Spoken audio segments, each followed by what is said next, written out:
બોટાદ શહેરમાં 4 શખ્સોએ એક વ્યક્તિ પર જીવલેણ હુમલો કરવાના કેસમાં પોલીસે 4 આરોપીઓની ધરપકડ કરી છે। પોલીસે આરોપીઓને ઘટનાસ્થળે લઈ જઈ સમગ્ર ઘટનાનું રિકન્સ્ટ્રક્શન પણ કરાવ્યું હતું। બોટાદના પાળિયાદ રોડ પર આવેલી હજામની શિંડી વિસ્તારમાં 16 ડિસેમ્બરના રોજ ઇમરાન ગાંજા નામનો યુવક હોટલમાંથી જમીને બહાર નીકળતો હતો।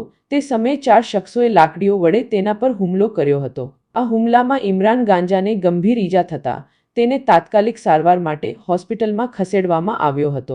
ઘટનાના સીસીટીવી ફૂટેજ પણ સોશિયલ મીડિયામાં વાયરલ થયા હતા। આ મામલે પોલીસે શક્તિરાજ બસિયા, જયદીપભાઈ ખાચર, મહેદીપભાઈ ખાચર અને દીપરાજભાઈ જોરુભાઈ સામે ગુનો દાખલ કરી 4 આરોપીઓની ધરપકડ કરી છે। હાલ પોલીસે રિકન્સ્ટ્રક્શન બાદ વધુ તપાસ હાથ ધરી છે।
એને બતાવો ક્યાં બન્યું હતું એને બતાવો।